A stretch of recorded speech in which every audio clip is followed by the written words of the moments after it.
नमस्कार दोस्तों, knowledge stream में आपका स्वागत है। दोस्तों, जो आधुनिक भारत का इतिहास है उसको जानने के लिए सबसे महत्वपूर्ण और या प्रारंभिक जो बिंदु होता है उसको जानने के लिए तो वो है कि जो हमारे गवर्नर जनरल या वाइसरॉय हैं उनके बारे में हमको एक बेसिक आइडिया हो जाना चाहिए। उनका कार्यकाल किस अवधि के बीच में था तो उसके बारे में आइडिया हो जाना चाहिए। तो उसी दिशा में हमने एक पहला कदम ले लिया था उसी दिशा में, और जो कल हमने वीडियो पब्लिश किया उसमें जो पहले 4 गवर्नर जनरल हुए हैं जिनकी कार्यावधि 1773 से 1758 ईस्वी के मध्य थी, जो कि माना जाता है कि ईस्ट इंडिया कंपनी का रूल था। उसके पश्चात ब्रिटिश क्राउन का रूल आ गया था। और तो आज हम उसी दिशा में दूसरा कदम लेने जा रहे हैं, भाग 2। और इस क्लास में जो है हम नेक्स्ट कुछ गवर्नर जनरल के बारे में पढ़ेंगे, और इसी सीरीज के तहत जो है ना हम जितने भी गवर्नर जनरल या वाइसरॉय हुए हैं उन सबको जो है ना पढ़ेंगे, उनके अवधि के बारे में पढ़ेंगे और कुछ महत्वपूर्ण जो घटनाएं हुई हैं या कुछ स्टेप्स लिए गए हैं उनके बारे में भी पढ़ेंगे। तो चलिए आज का लेक्चर स्टार्ट करते हैं, लेकिन लेक्चर स्टार्ट करने से पहले आपसे अनुरोध है कि दोस्तों के बीच में इसको शेयर करें और सब्सक्राइब जरूर कर लें और नोटिफिकेशन बेल आइकन जरूर दबाएं ताकि आपको जो नेक्स्ट लेक्चर आएगा उसके नोटिफिकेशन आपको तुरंत मिल जाए। चलिए स्टार्ट करते हैं। आज के जो नेक्स्ट गवर्नर जनरल हैं वो हैं 5 नंबर सर जॉर्ज बार्लो, जिनका कार्यावधि थी 1805 ईस्वी से 1807 ईस्वी के मध्य। सर जॉर्ज बार्लो 1805 से 1807 ईस्वी के मध्य भारत के गवर्नर जनरल रहे थे, और बार्लो के कार्यकाल में ही 1906 में वेल्लोर के सिपाहियों ने विद्रोह किया था, जो कि कहते हैं 1857 का विद्रोह एक्चुअली में पहला विद्रोह नहीं था, उससे पहले भी कई विद्रोह हो चुके हैं। उनमें से एक वेल्लोर के सिपाही थे, उन्होंने विद्रोह किया था, और पर्पस उनका उद्देश्य बेसिकली यही था कि जो रिलीजियस उनके बिलीफ थे उनको हर्ट हुआ था। तो 1806 इसमें वेल्लोर के सिपाहियों का विद्रोह हुआ था, जो कि जॉर्ज बार्लो के टाइम पे हुआ था, और ये बहुत इंपॉर्टेंट क्वेश्चन है, काफी बार पूछा गया है। उनके कार्यकाल में राजपुर घाट की संधि हुई थी 1805 ईस्वी में यशवंत राव होलकर और जॉर्ज बार्लो के बीच में।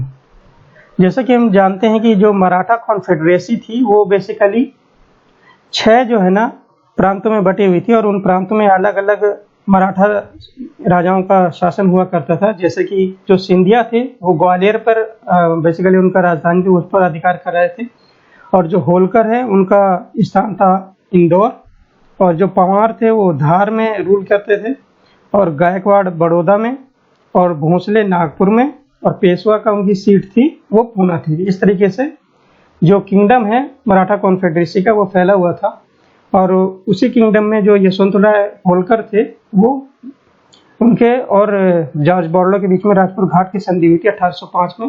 होलकर इंदौर में अपना शासन चलाया करते थे। इस तरीके से हमने जॉर्ज बार्लो के बारे में पढ़ा। नेक्स्ट गवर्नर जनरल आते हैं लॉर्ड मिंटो प्रथम, जिनका कार्यावधि थी 1807 ईस्वी से 1813 ईस्वी के मध्य।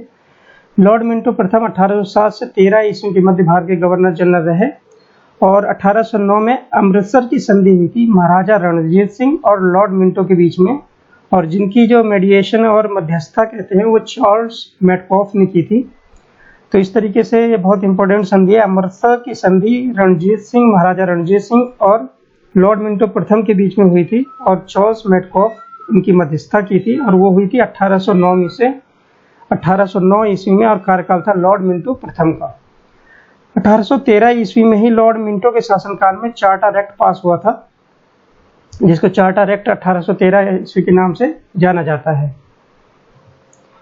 यहाँ पर हम एक बात को और डिस्कशन कर लेते हैं कि इन्हीं के ही कार्यकाल में, लॉर्ड मिंटो प्रथम के कार्यकाल में ही 1909 में मोर्ले मिंटो रिफॉर्म आया था, जो कि इतिहास में बहुत महत्वपूर्ण स्थान रखता है। तो जो यहाँ पर नाम है मोर्ले मिंटो रिफॉर्म्स, तो मिंटो जो कि गवर्नर जनरल थे, और यहाँ पर जो मोर्ले थे, लॉर्ड मोर्ले, वो सेक्रेटरी ऑफ स्टेट थे ऑफ इंडिया, जो कि ब्रिटेन में रहते थे। तो उन्हीं के नाम पर ये मोर्ले मिंटो रिफॉर्म आया था। उसके कुछ प्रमुख बिंदुओं के बारे में हम जान लेते हैं कि उन्होंने इस रिफॉर्म और एक्ट के माध्यम से, एक्ट ऑफ 1909 जिसको मोर्ले मिंटो रिफॉर्म कहते हैं, उनमें जो सेंट्रल लेजिस्लेटिव काउंसिल थी यानी केंद्रीय विधायिका, उसमें जो उसके मेंबर और सदस्य थे उनकी संख्या पहले 16 थी। इस एक्ट के द्वारा, मॉडल मिंटो रिफॉर्म के द्वारा 16 से बढ़ाकर 60 कर दी गई थी। लेकिन जो ऑफिशियल थे, अधिकारी थे, उनकी जो स्ट्रेंथ थी वो जो है सेंट्रल लेजिस्लेटिव काउंसिल में उन्होंने मेंटेन रखी थी। मतलब सेंट्रल लेजिस्लेटिव काउंसिल जो केंद्रीय विधायिका थी उसमें ऑफिशियल की मेजोरिटी थी, लेकिन जो प्रांतों की विधायिका थी उसमें नॉन ऑफिशियल, यानी जो ब्रिटिश उनको चुनती थी, उनकी जो सदस्यता कम हो गई थी और नॉन ऑफिशियल की सदस्यता जो है ना बढ़ गई थी। ये पहला पॉइंट था मॉडल मिंटो रिफॉर्म का।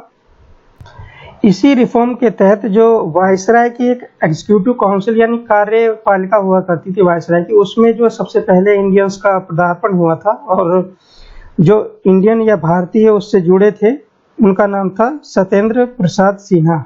तो वो पहले व्यक्ति थे जिन्होंने वायसराय की एक एग्जीक्यूटिव काउंसिल थी उसमें जो है ना पहले सदस्य के रूप में नामित हुए थे और वो लॉ मेंबर थे यानी विधि के मेंबर थे।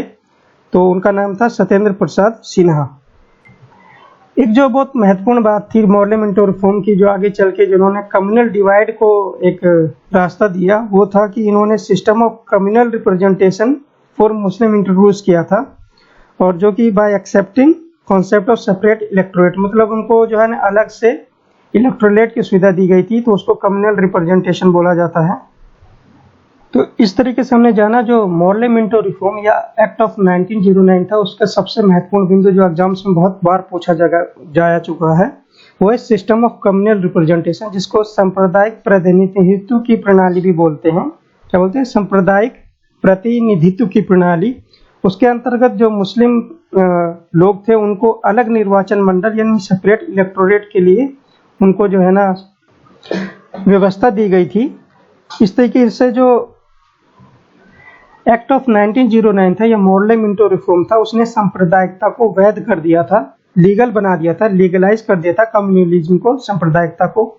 और इसी के जो ये स्टेप लिया था लॉर्ड मिंटो ने, उनको जो है ना सांप्रदायिक मतदाताओं का जनक भी बोला जाता है, यानी सांप्रदायिक प्रतिनिधित्व प्रणाली का जनक बोला जाता है लॉर्ड मिंटो को। ये बहुत महत्वपूर्ण सवाल है और एग्जाम्स में कई बार पूछा जा चुका है कि सांप्रदायिक प्रतिनिधित्व प्रणाली किसने चालू की, उसका पर्पस क्या था, और किसको सांप्रदायिक प्रतिनिधित्व प्रणाली का पिता बोला जाता है, वो लॉर्ड मिंटो को बोला जाता है। और एक्ट था act of 1909, model Minto reform के नाम से वो जाना जाता है।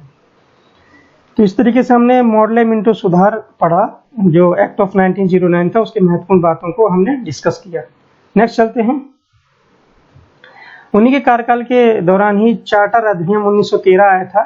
इस अधिनियम के अंतर्गत ईस्ट इंडिया कंपनी के एकाधिकार को समाप्त कर दिया गया था। मतलब जो सबसे पहले क्या था, इस एक्ट के पहले केवल ईस्ट इंडिया कंपनी ही भारत पर व्यापार का अधिकार रखती थी, लेकिन इस एक्ट आने के बाद अन्य कंपनियां भी और थीं जो यूरोप में थीं या इंग्लैंड में थी, उनको भी अधिकार दे दिया गया था कि वो भारत के साथ व्यापार कर सकते हैं, एक्सेप्ट दो चीज़ों को छोड़ दिया गया था। सबसे और पहली चीज़ थी कि भारत में जो चाय का व्यापार होगा वो केवल ईस्ट इंडिया कंपनी ही कर सकती है, और जो चीन के साथ व्यापार होगा वो केवल ईस्ट इंडिया कंपनी ही कर सकती है। ये दो प्रमुख बिंदु थी।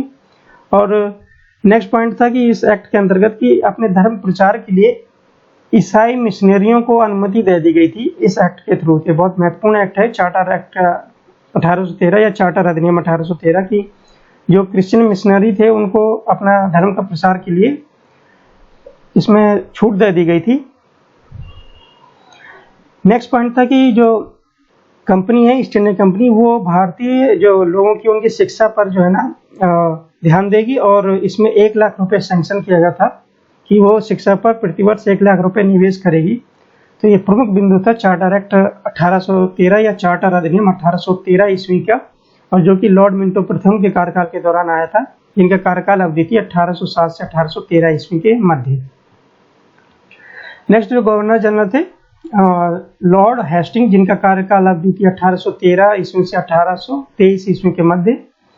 लॉर्ड हेस्टिंग 1813 से 1823 ईस्वी के मध्य भारत के गवर्नर जनरल रहा। हेस्टिंग के कार्यकाल के दौरान ही आंग्ल नेपाल युद्ध हुआ था, यानी ब्रिटिश और नेपाल का जो युद्ध हुआ था, उसका जो युद्ध चला था वो 1814 और 16 के बीच में चला हुआ था। और इसमें नेपाल के राजा थे अमर सिंह थापा, उनको आत्मसमर्पण करना पड़ गया था। और ये जो एंग्ल नेपाल युद्ध था जो 1814 से 1816 ईस्वी के मध्य चला, इसको जो है ना खत्म हुआ था ये अंग्रेजों और गोरखों के बीच सिंगोली की संधि हुई थी। सिंगोली की संधि ये बहुत महत्वपूर्ण संधि है। इस संधि के द्वारा 1816 में जो हुई थी एंग्ल नेपाल युद्ध का अंत हुआ था।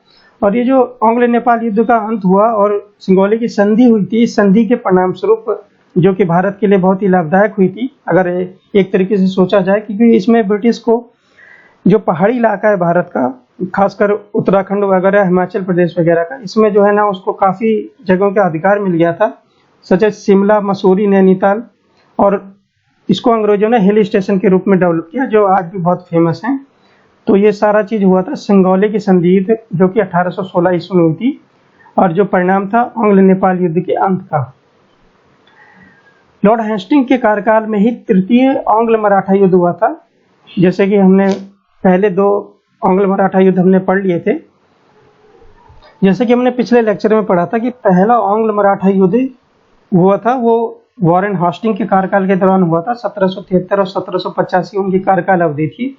और जो युद्ध हुआ था वो 1775 और 1782 ईस्वी के मध्य लड़ा गया था। और जो वो अंत हुआ था उस युद्ध का, ट्रीटी ऑफ सलबाई की संधि हुई थी 1782 ईस्वी में, उसके अंतर्गत वो अंत हुआ था। आप पिछला लेक्चर देख सकते हैं।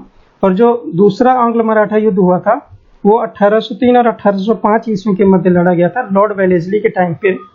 और जो अंत हुआ था उसका, ट्रीटी ऑफ बसेन हुआ था 1802 ईस्वी में, उसके अंतर्गत ही वो समाप्त हुआ था। यहाँ पर क्या है, थर्ड जो एंग्लो मराठा युद्ध हुआ है उनका, वो युद्ध हुआ था 1817 और 1819 के बीच में, 1817 से 1819 के बीच में। और 1818 ईस्वी में हेस्टिंग ने पेशवा पद को समाप्त कर दिया था। तो यहाँ से मराठा का जो पेशवा पद हुआ करता उसका अंत हो गया था 1818 ईस्वी में, तृतीय एंग्लो मराठा युद्ध के पश्चात। इसी युद्ध का एक परिणाम था कि जो 1818 ईस्वी के बाद ही जो मराठा कॉन्फेडरेसी थी यानी मराठा संघ था उसका विघटन हो गया था। और फाइनली जो बॉम्बे प्रेसिडेंसी का निर्माण हुआ था 1818 ईस्वी में ही। तो इस तरीके से हमने तृतीय एंग्लो मराठा युद्ध और उसके परिणाम के बारे में पढ़ा। 1817 और 1818 ईस्वी में ही लॉर्ड हेस्टिंग ने पिंडारियों का दमन किया था और जिसके प्रमुख नेता थे, बहुत एग्जाम से पूछा जाता है, चीतू, वासिल मोहम्मद और करीम खान। तो ये पिंडारी थे जिनका दमन किया था लॉर्ड हेस्टिंग ने 1817 से 1818 ईस्वी के मध्य।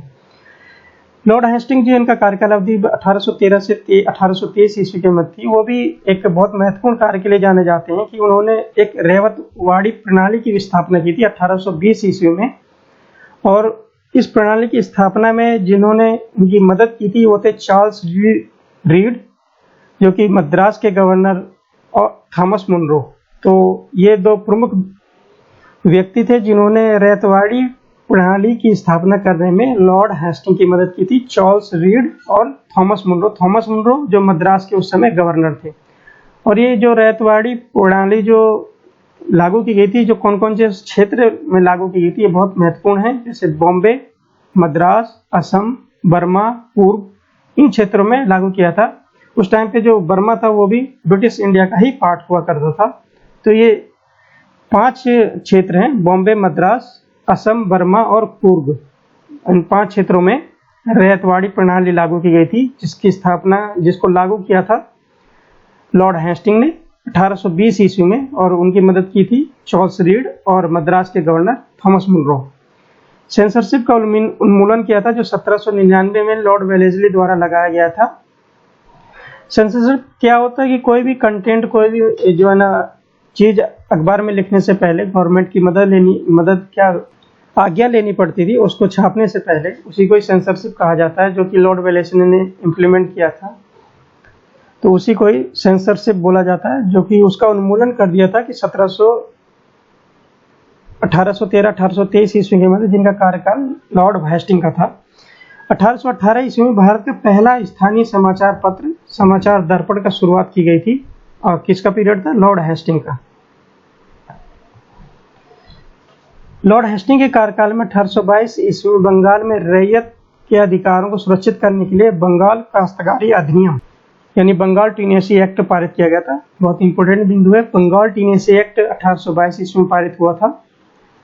कार्यकाल अवधि थी लॉर्ड हेस्टिंग का, जिनकी कार्यकाल अवधि थी 1813 से 1823 ईस्वी के मध्य।